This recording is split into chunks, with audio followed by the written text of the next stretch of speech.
Good. So officially welcome everyone. Good morning, good evening, good afternoon.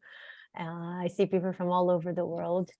Um, Welcome to the Fire Session from Design and Leadership Program. My name is Luna. I'm the program manager for Echo's Design Leadership, and I'm here today with Hassan and Sophia. They are alumni from season 2, and we'll be talking about the journey of design maturity. Let me start sharing my screen. Give me 2 seconds. Ta-da. I am super curious. I would love to pick up on your thoughts, even though for 3 months, we were literally sharing every Monday, and it was quite inspiring to have you there, always proposing meaningful questions. Hassan always waking up early just to prove us that designers are passionate creatures. I think that's what defines us best. We are very passionate about what we do. Thank you for being here. Thank you for trusting us, and now thank you for sharing your time with us. I hope this inspires much more than we can even imagine. I would like to quickly introduce Echoes for those that not yet know us. We've been in the market for almost 12 years now, really. It's crazy to think that we were back in the day advocating for design thinking, and now we are maturing together with the industry and advocating for design leadership. We are an independent and global desirable futures lab. We have 2 business models, the Desirable Futures Labs. For instance, in Asia, our biggest clients is Google.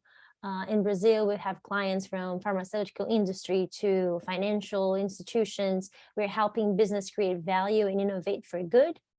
And we have Echoes School, where, for instance, design leadership program lives, and we're helping people and organizations master the innovation mindset, skills, and tools. We have several different courses, not only the design leadership program, and our whole portfolio is on Echoes Online. I would invite everyone who potentially would like to start their journey with us to take a look at it. Our purpose is to foster the next generations of design leaders in the world, and now we can say it because of the design leadership program. Before that, we were kind of isolated just in Brazil, a little bit in Asia, but now we really are a global company, and that makes me very excited, and that makes me not feel lonely by being the only employee in the United States. We are part of the Global Design Thinking Alliance, and we are the only independent innovation lab among all these institutions conducting together researches on design for the past at least 10 years. And everything we do is through design. We believe in the power of design, and we are designing ways to transform new realities and enable preferred, more desirable futures. We combine business and design to transform organizations and society. And we're offering for the 3rd season coming up in October, a design leadership program. It's really a very intense journey that you can see here the journey map a little bit, but I would like for us to move forward just to understand where this comes from, which is really these 4 pillars of design leadership, and that's the way Echoes understand design leadership should come from, which is building the next steps for design leadership. So literally you and yourself understanding who you are, understanding your strengths and how to improve yourself daily, because you can only give what you have. It's about articulating the value of design from a more strategic business perspective, really talking on the C-level. It's a lot about shaping and managing this diverse teams. So design is for collaboration. We need multiple perspectives. So it is a lot about shaping and articulating these teams and keeping everybody connected and together, sometimes even the whole company, until the last mile of design. This is a little bit of the lineup for the season 3. We have still a couple of extra names that I cannot yet announce because of contracts and things like that. We still have Bruce Mao and Stephen Gates are coming from season 2, and our CDO Juliana as well, coming to talk about design futures. And Emiliano Quincelli He's Italian, but lives in Brazil, and he's a partner for this big finance institution in Brazil, talking about metrics and how to measure design. So we have a big variety of designers. For instance, we're talking about Melbourne. Anna and Ace, they have futurology. They have this amazing kind of design-oriented, it's a lab, but it's more of an art gallery. So we're really trying to bring multiple perspectives of design, because it is important to understand what design leadership is by analyzing it from the full spectrum. It's an exclusive program for design and innovation leaders. I wouldn't only consider design leaders the target. I would say it's a lot about creativity, it's a lot about technology as well. So people should feel welcome. Again, it starts on October 10th all the way until December. This information is in the website and the syllabus, so I won't go deep in this. And if you have any questions, you can contact me, Rafael, my team colleague. He's here as well, and you can email me or him for more information.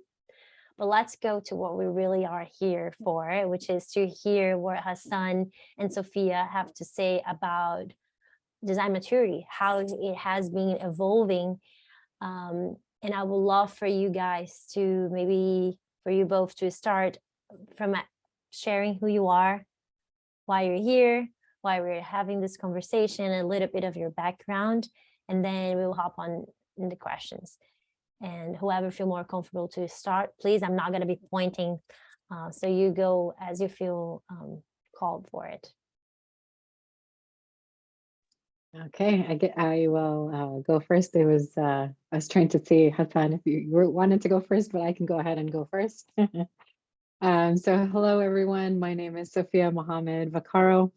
My pronouns are she, her, and I am a senior product design manager at Upwork. I currently serve as a manager within our product innovation team. So we are kind of like an incubator within Upwork, responsible for 0 to 1 products, and working as strategic partners with our product team. I also wanted to kind of discuss why am I here? I was obviously as Luna mentioned, an alum of the program, had a great experience within the design leadership program, was also in the program with Hassan. And, that I can kind of tie that into, where I had an exercise where I had to map my design leadership journey, which actually started in college when I was mistaken for not being a student on campus and was escorted off campus. And at that time, there were 2 professors that had witnessed me, being walked off campus. And I grew up in a very rough neighborhood in Chicago, and wasn't dressed like every other student on campus. And so that's how security thought that I must have not belonged there, and I must have not been a student there, and I was trespassing. And so I was escorted off campus. There were 2 professors that witnessed this scenario, and they eventually tracked me down at the coffee shop that I worked at, and then contacted me and asked if I could help them do research.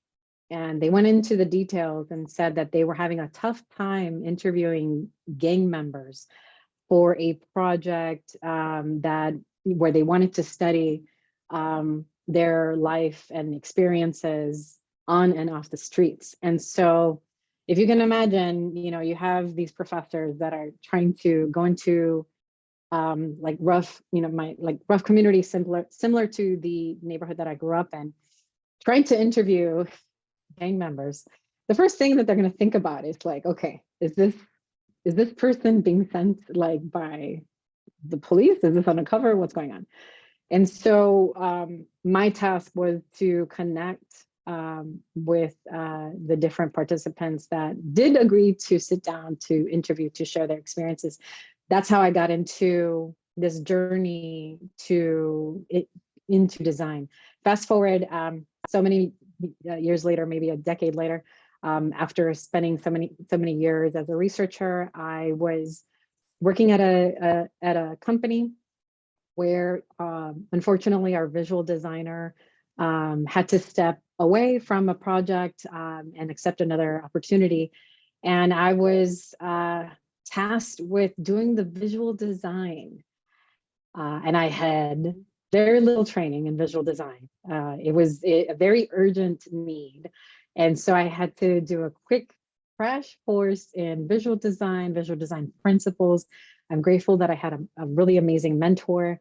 I kind of studied that day and night, and then eventually delivered on that. And then tying this into like the evolution of design maturity. So back in those days, it was really more about production. It was really more about getting handed the design tasks and then delivering on those tasks, and then just continuing to move on to the next design task, and then just continuing to turn that out. And I think that over the years, myself, along with so many folks in design, felt frustrated, felt like that they could be contributors earlier in the process at the decision level of deciding like, well, what tasks should we be working on? What problems should we be solving?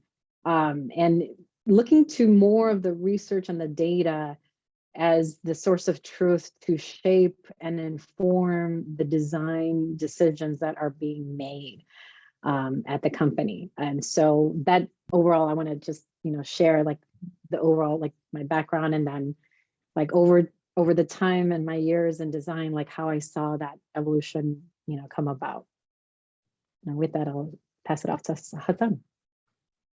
Hi, thanks so much. So my name is Hassan Habib. I'm the CEO and I could say the interim head of design at Designist. I have the pleasure to step back into my original role, which is super exciting at this given time. My background was I did fine arts in high school, and then I wanted to go to design school, and I got rejected from the Ontario College Art and Design. And I still went to Toronto, and I started at the University of Toronto, and I said, I'll apply for design school again in the second year. And the second year I applied again, and I had an interview, and they asked me about design, and I didn't really have the answer. I was like, it's about making things on Photoshop and things like that. And they said, maybe you need to do your homework and apply for the third time, do a foundation in art and design. And when I got rejected the second time, I was like, I don't want anybody from my country to be in the same position as I was. And this we're talking almost 15 years ago. And so since then, I Googled, foundation art and design. I was in Canada. I found a program in Vancouver. So I moved from the East Coast to the West Coast. And I started at the Vancouver Film School doing a foundation in art and design. And I lost my way and ended up doing classical animation, but then came back and did digital design. And then I worked there in Canada for 2 years. But the thing is, the Vancouver Film School didn't give you a degree, and I wanted to go back home. And unfortunately, in my country, if you don't have that piece of paper, nobody's going to take you seriously. And luckily, one of my teachers said, hey, you can still do a master's degree, because I was not going to go back and do a bachelor's for another 4 years, because I'd done a bunch of design programs in any case. So he said, they balance your work experience and whatever education you have, and they make a case for you. So I found this school called Hyper Island. It was based out of Manchester, and luckily I got in there, and I ended up doing 2 masters from there, one in digital media management and the second in purely experience design. And that's where I discovered design thinking, service design, and the impact that it can have on human beings. And coming back, and then I got the degree and came back home to Pakistan to start practicing. But unfortunately, 8 years ago, nobody had a clue about, what human-centered design was or what design thinking was. And I ended up getting sucked into advertising companies trying to sell design thinking as a value added service. Unfortunately, again, nobody got it except for this one client. And I became friends with that client. And in the end, I was like, I'm just going to start my own agency. And this is 5 years ago. And I went to him for advice. I was like, I'm leaving this current organization. You've been an awesome client. Do you have any advice for me? And I don't remember the advice he gave me, but he said, Hassan, here's a contract for 3 months and prove yourself. And now 5 years later, we're a team of 15 across the country, and we've been practicing human-centered design across pretty much every sector in the country. Wow. For both your stories, and hearing you speak and listening to your story, I believe the common ground that I found is that there is a way through leadership, and there's a lot about resilience, and it's a lot about accepting the organic path that life takes you. And I believe in a way, and I would love to hear your perspective on that before we move to the next question, is that being a design leader, to be considered a design leader, requires a lot about understanding who you are and going through a lot of different challenges in order for you to build a character. And even though it's not necessarily the question here, but I would love to know if there is anything that you could relate in terms of your personal maturity and the resilience that somehow you see growing together with the industry and the market as design matures and as a role, let's say, or as an industry. Sure, maybe Sophie, I'll jump in first this time then. All right, so see, before design, and I think traditionally the way design was also seen before was very much around pixel pushing, right? So it was a very much an afterthought. Engineering would come to you later, be like, oh, we've engineered anything, can you just now put the skins on it and make it look a little bit prettier? So design was always treated like something like that, something like an afterthought. And I think about, at least in Pakistan 5-6 years ago, this buzz around design thinking started happening, like what is design thinking? And people had really reduced it down to like 2-day workshops where, people are just putting Post-its on the wall. And I mean, at least that was a good start to begin with. A lot of people critique that, I also don't think that's just an intro into people understanding design thinking. And it was great for, for the people who did understand it on a senior leadership level at different organizations. They're like, okay, we can see the potential of it, but they did not get to fully practice it. They treated it more like a brainstorming technique. Yes. But now over time, after the startup boom, people have started to realize that to make great products, you really, really need to go and understand the people you're designing for. So the design maturity, at least in the country now, has started increasing a significant amount where what you have UX designers, service designers in the country who are building great products. But I think the maturity as far as senior leadership is concerned is still pretty premature at this given stage. Yeah, and I think for myself, I totally agree with you, Luna. Like in terms of, design leadership definitely does start with like first learning more about yourself and, what have been the gaps in how you deliver, either if it's delivering, coaching to your team, or if it's delivering to an executive team or delivering to your peers in the leadership team. Like what are the gaps? Like what are the things that are either weaknesses that or skill sets that you still need to work on, develop, or what are some things that you aspire to deliver on? So those are some things. I like what you said about like, a lot of it is in the growth of a design leader, like a lot of it is, you know, like the resilience that comes with like different hurdles that you have to overcome. I like to think about, you know, like that my family had a lot to do with in terms of my own personal growth, and, you know, like my path into design leadership, and then also having a lens on design maturity, because I come both sides of my family, like, so I'm Mexican and Pakistani. The father's side is the Pakistani side, the mother's side is the Mexican side. Both immigrated here to the US. And that's a whole nother story of how that happened. That's a happy hour call. And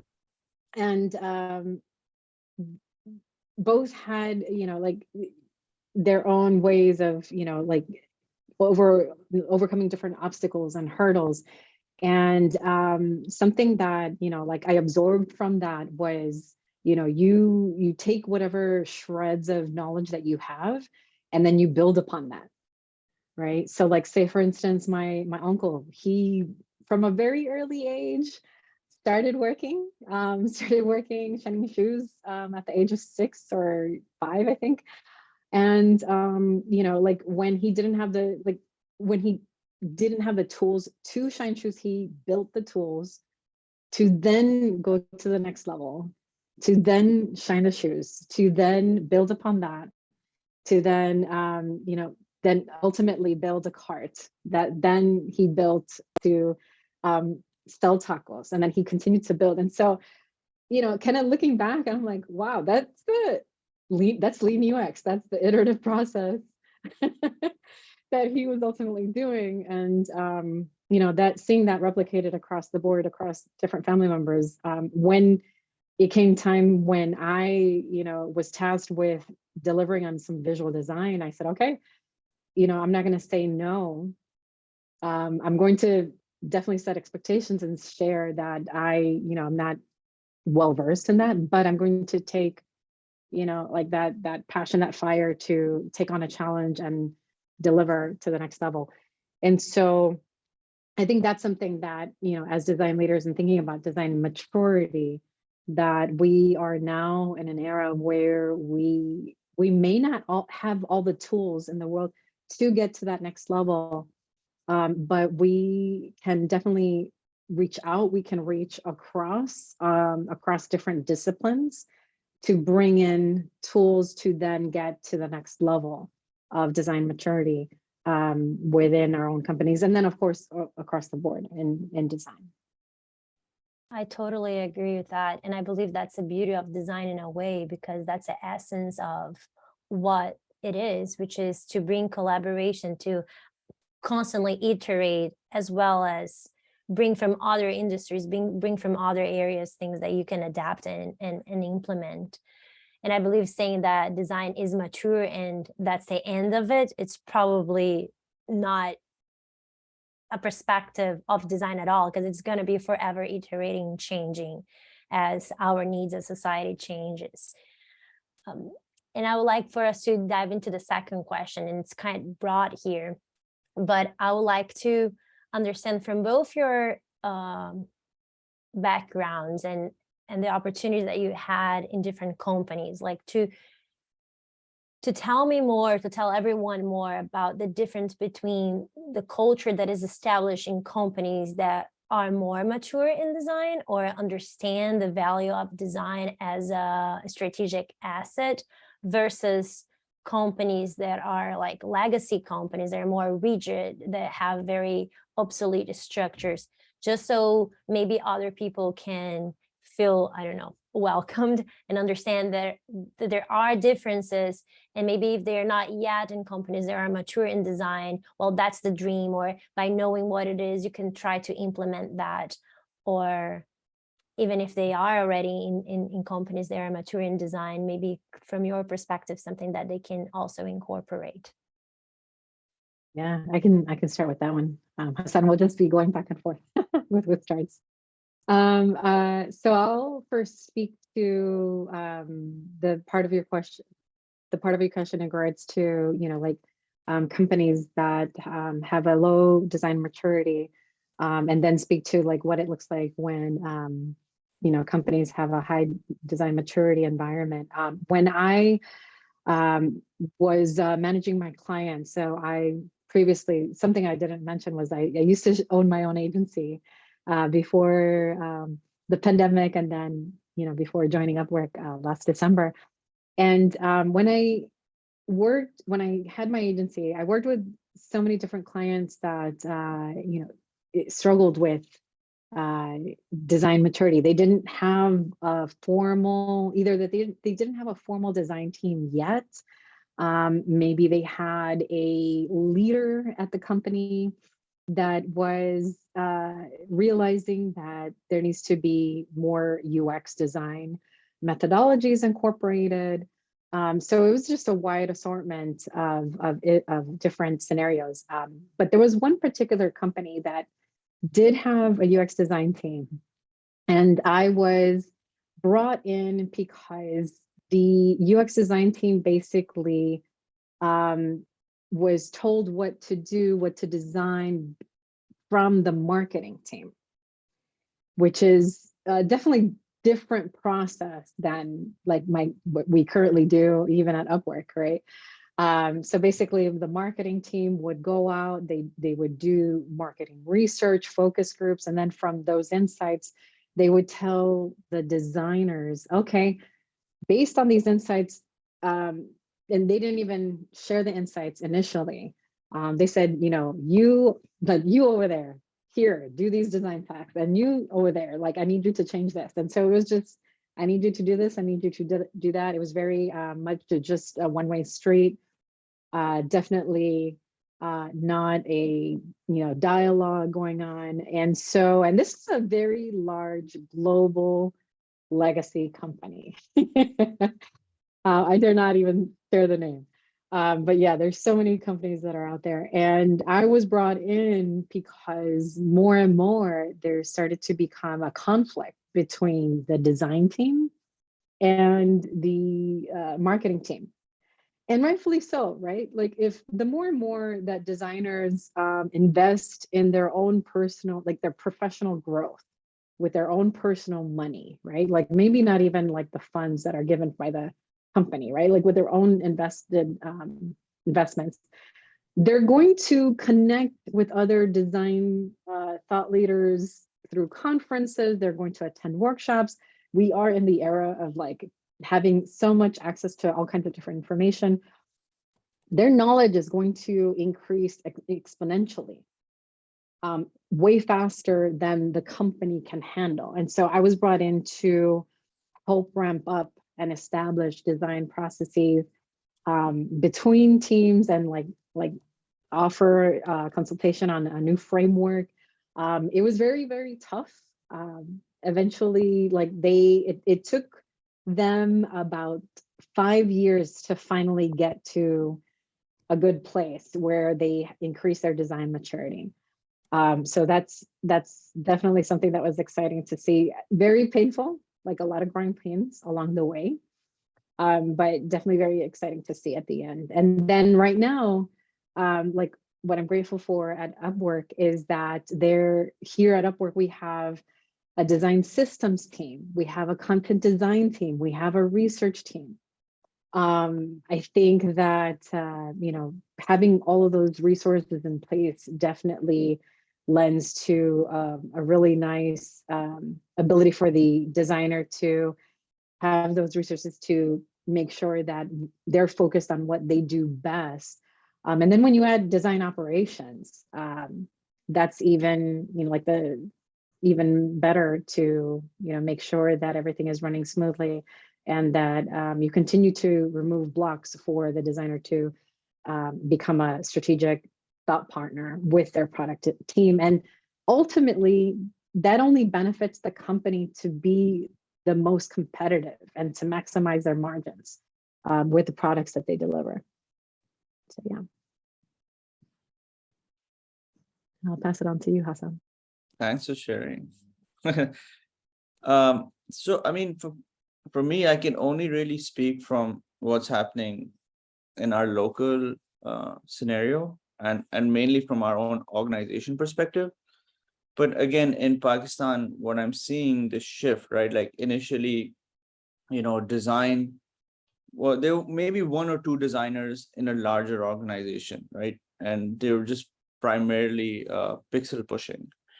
And now you can see after this big craze around human-centered design or design thinking, what started to happen is that a lot of companies said, okay, we want to build an innovation lab, and then they went and they made this fancy glass office, and you have some banks doing it who have a lot of money, and you have these big telcos because that's where the money is, right? And now they've built these big spaces, and then they're like, okay, now we need now let's put people in there to run this lab, and they think some kind of magic is going to come out of this lab now that we have these great facilities. And they soon realize, no, it's the people in there also that need to drive it. So we're slowly seeing that mature in the country. From a design maturity and culture perspective, internally, what we've learned, and this is a lot from what I've personally learned through the education that I've had, and then really trying to apply that locally. And for us, our main core value is that we try to do things like learn by doing, right? Like, let's just jump into it. We've read about it, we've learned about it, we've seen enough people from all over the world do it. Let's just do it. Because for me as well, is that I never had any senior to learn from or work with. So I've had to really rely on myself, and it develops a huge imposter syndrome, where you're like, am I even doing it right? And then when you ask yourself, am I doing it right? It leads to other values, right? Such as, okay, I'm learned by doing it. We're co-creating with clients, we're human-centered, so we're putting the human or the person at the center of it. So we're doing the research, right? So we're covering the bases, right? And then the next thing is, okay, we say that good design is good business. So we have to measure against business on the impact. Okay, did we do this correctly? Will the client then recommend us to another client, or did they see a shift in whatever outcome they wanted? And a big thing in Pakistan was something known as SATE culture. And what SATE culture means, like, SATE is a guy who sits on the top of the organization. It's a very top-down approach in our country, because it's like the country is based on industrialists and things like that. And what happens is that this has systemically become part of the culture. So because you've been told by the guy on the top what to do, when you reach the top, you're telling people what to do, right? And then they turn around and tell you and say, like, we've been doing this for like 20 years. Who are you to come and tell us how things should be or how they should work? So we push back a lot and say, okay, we're not designing for opinions. We're designing based on insights. And we're bringing a method to that. And it's not us saying it, it's the voice of your customer saying it. And then in the end, we say, okay, look, people are going to judge you according to what it looks like at the end of the day. So we will make sure that it also looks as good as it works. So that's kind of, I think, how the culture and maturity is like slowly changing in companies here. At least for us. I love this. I love what you both are saying. And yesterday we had a fire session in Brazil, so a complete different market from the US, from Pakistan. And I still see the synergy, which is we are still developing it. Even let's say we were talking about a complete different industry. Let's say we weren't even talking about design. You will only create maturity. You will only implement that perfect dream environment that it's driven by the design mindset if you're actually the one advocating and doing it. No one else is going to do that for you.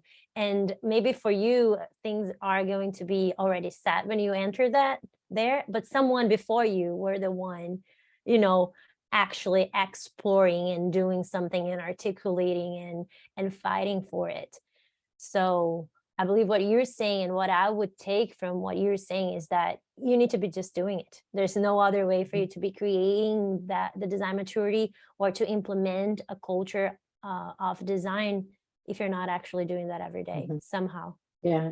And Luna, if I can just add, I think what's Please. also interesting is that just to kind of also stem from like the point, like even David in the chat said, yes, designers must invest in their personal growth.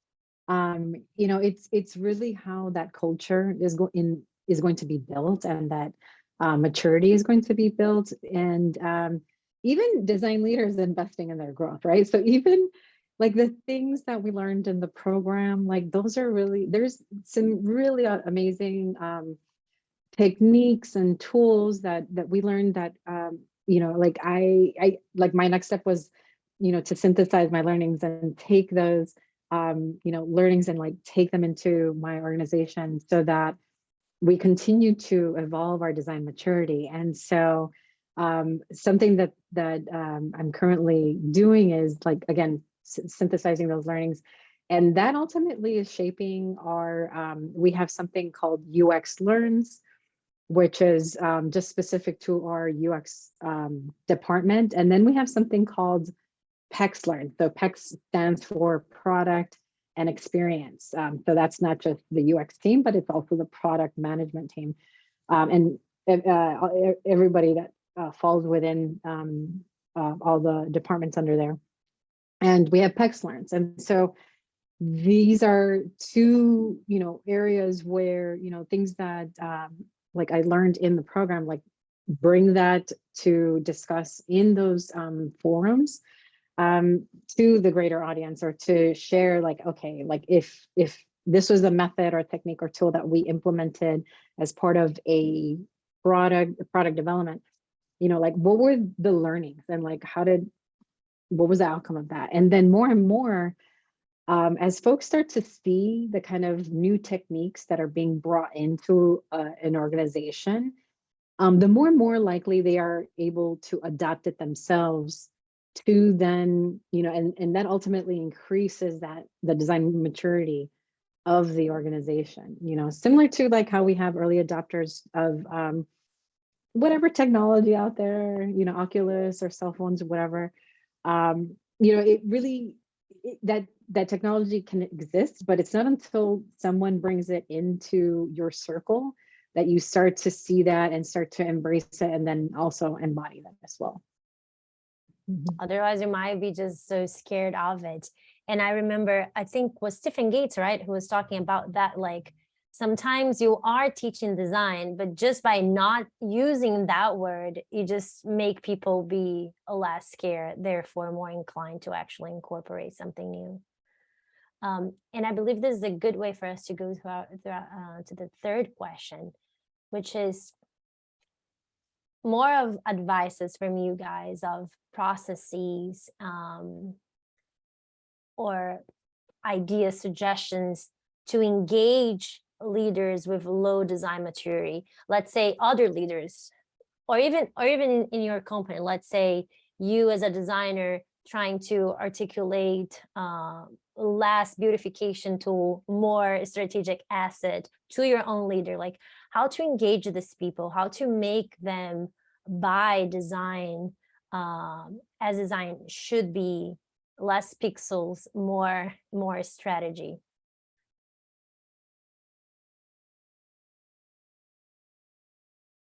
Hassan, I don't remember if I went first last time or you. We can go with whoever, like if you want to jump in. Okay, yeah, sure, I'll jump in. Yeah, so I love this question because it brings me back to, gosh, so I can't believe this is so long ago, but also feels like it was just yesterday, where we couldn't even say the word research in the company that we worked in. We couldn't say, hey, can we have some budget for research, or can we carve out some, you know, funds to be able to compensate folks for interviews? And it was almost like we got a slap on the hand. And research, why do you need to do research? Like, we know what needs to be done, like, and we're telling you what needs to be done. So it's similar to like with Hassan talking about like the culture, like very top down, like do as you're told, and then that's it, like just go the other way, right? And it got to a point where I was just like, well, let's just not call it research anymore, everyone. Let's just say, hey, like we want to. I can't believe we did this. We asked for budget for a happy hour, and so for that we got a budget. We got budget for a happy hour, but we couldn't get budget for research. Like I don't know how that makes sense. Like yeah, even thinking back, like this is I think over 10 years ago. So I can't believe that was like what we had to do. And so we got the budget for the happy hour, but then we just converted it to buying all kinds of gift cards to then be able to compensate folks for their time, folks that we interviewed for their time, to then get the insights, to then allow the insights to drive the design. And then, and this is a time where clients were really upset with this company. One client, even started, to just talk with other clients. Then all of a sudden we had a whole like amount of clients that wanted to sue the company for, I think what was one client called it usability liability or something like that. Like it was, they were said that the product wasn't usable. Then, it was not a very client positive environment. So then you had people in the company that were also saying that, clients are very dumb, which like, no, not the case, right? We had a dumb approach to our design. And so it would take clients up to a year to be able to take the training, right? To be able to use the product, right? If you bought an iPhone and someone had told you, here's the schedule to take the training to learn how to use your iPhone. And by the way, we're still going to charge you $150 a month. And it's okay if you don't know how to use it. But we're going to still charge you because it's in your possession while you learn how to use it. Like we would all be outraged, right? Which these clients definitely had the right to do so. After going through the design process and using the, happy hour money to compensate participants, to then gain the insights to drive the design, it improved the user experience so much and the usability so much that the time that it took the client to learn how to use the product decreased from 1 year to 2 weeks. 1 year to 2 weeks. So in 2 weeks, clients were purchasing the product, and then in 2 weeks, they were already going live. So what that did was, well, like for customers, customer support, they like excited because like there was less burden on them. For our team, we were just super excited about like that achievement alone. It was a product that went on to win the CV award. And then this is like the cherry on top that made everyone excited. It increased the stock price of our company. I think the stock price went from like the high 20s, low 30s, all the way up to the 90s. So it more than tripled. So like when everyone in the company can benefit from that, along with the shareholders, along with just it was a win-win-win-win situation all around. So yeah, so that was something that was a huge win as far as like implementing that process and then bringing that culture in. And with that, I'll pass it off to Hudson. Yeah, awesome. Thanks for sharing. I mean, client horror stories. Like we had this one client, I still remember, right? They're like, yeah, you're a UX company and we want to work with you. And then we did the work, and it was a food company. And they were like, this design is very bland. And in my head, I'm like, I think your food must be very bland.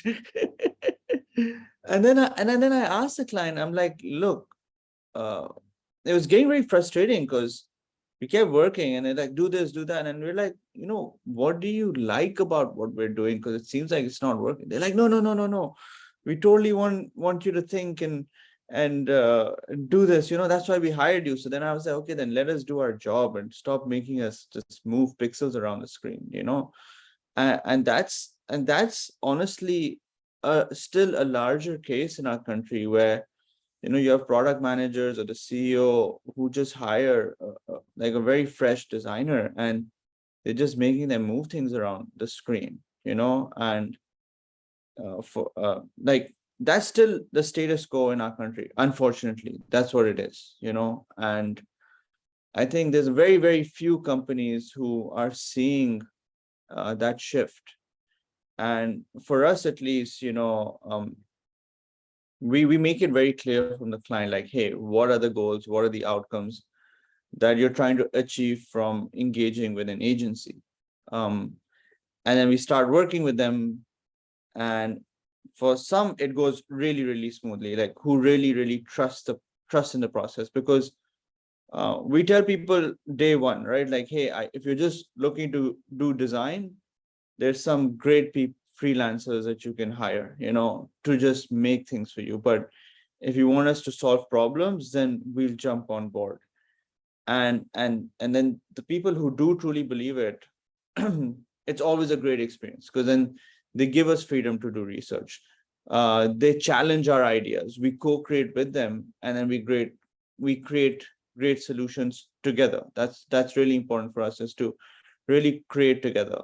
But we still have scenarios in which they say they get excited about design thinking, UX design, but as you start working, they don't have they personally themselves don't have the flexibility on changing their initial thinking. And then they start saying, okay, just do this, just do that, I'm paying you to do this. And then that's just a big red flag for us. And then we try to complete the project as soon as possible, and then say, okay, we'll just do what you want us to do, and we try to get out as soon as possible.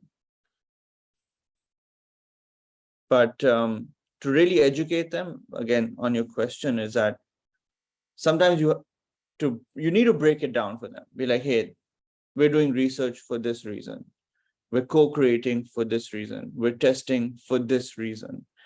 And if you give reasons and then they see results based on each phase, that's when I think they tend to believe it a lot. And there's a lot of hand-holding along the way that you need to do. But then they become advocates because they then realize the value of it. This is awesome. And I really hope everybody's listening to this, because what Hassan's saying, how I interpret it, is that you need to be guiding them. If we're lucky enough to already have their trust, let's guide them to understand what we're saying, because just as much as we don't have to understand what they're saying. That's why we keep asking questions to make sure that we understand exactly what's being said. So is the other way around. So I believe that one key point here to engage and create the mentality for people that are not so mature in design is communication. And another thing that it's more of an outcome of what Sophia was bringing is that no one can argue against a metrics, against results. So by knowing why you're doing and defining the metrics before you even start, then it's going to be easier for you to circle back and then bring facts. And against facts, I don't think anyone will argue, especially if how much 90% of the stock market went up or something like that, Sophia. This is impressive. Yeah, it went from like the high 20s to like 90 and the $90 figure. So yeah, and then and I put in the chat that like once the executive teams saw that the stock price went up, it's like, if it made dollars, it made sense, right? They were sold on the design process, and then made their first hire of one UX designer, and then now finally, I think this is, I think it's been about 15 years since I've been there. Now they have a full formal design team. Amazing. Thank God for the happy hour budget. And I was going to say something and I just lost my point. But I will get back to that. I will get back to that. It just got away from me. I posted here in the chat that I would like for everyone to post questions. And if you don't have questions right now, I would love for you to send us a message, right, on LinkedIn, or even email me or any one of us here. I would be happy to just post my email here, because I think these conversations, they need to keep happening. That's the only way that we can articulate the value of design. And I believe that's something that we'll be forever doing, because yes, I remember what I was going to say. We live in this society that it's capitalistic, and it revolves around money, and that's how it is right now. So as designers, especially if we have those principles intact in us, which is to do good design, good business is good design. Let's actually do good design to develop good business. So it's a matter of articulating and creating measures and metrics that will make the design industry as a whole to evolve, not just because we want to make things more beautiful and better interfaces, but also because we do believe that by listening to people and understanding real needs, we'll be solving real issues. And I believe that's the beauty of what we're doing. And maybe the reason why we are so much eager to see design evolve, and that requires resiliency, that requires a lot of self-work, but we are all doing that. And I'm so proud of the both of you. And I know your work closely because we've been in this journey together for 3 months, but I know there's so many other people, other design leaders that are doing the work together with us. And that's why it's so important to define these parameters. But I don't see questions, but I would like, if Hassan, you and Sophia, if you're happy with people potentially sending you messages, let me know, give a thumbs up so people know that they can do that on LinkedIn. I think it's important to keep the conversations happening. The season 3 starts on October 10th and it goes until December 14th. So enough time for everybody to prepare for the holidays. All the information is on the website and in the syllabus. And again, you can contact me, you can contact Rafael, he's here on the chat as well. And for those who are here and are interested in taking the course, please email either me, and I shared my email contact here, or find me on LinkedIn. I'll be happy to then make sure to direct you to Rafael or the right person in order for you to get those 20%. But it's important for us to know that you're actually interested. And that's it for today. I really do appreciate the both of you, and I'm not just saying that. I think I said that throughout the course.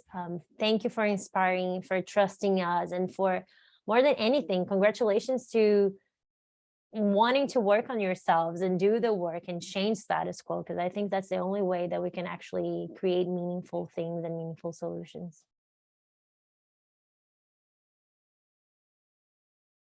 Thank you so much for having us, and yeah, it's been a great journey.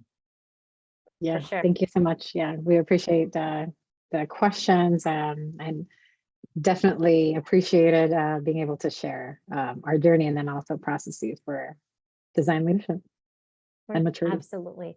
And this is going to be recorded, so all of you that sign up will be receiving the recording, so you can go back to this, and we'll also be sending to everybody else, as well as to Hassan and Sophia, so you can rewatch it and share with your community. Thank you so Awesome. much, and good morning, Hassan. Good evening, Sophia. I hope everybody have a good day. Okay, great. Thanks, everyone. Thank you. Thank you. Bye-bye. Bye-bye.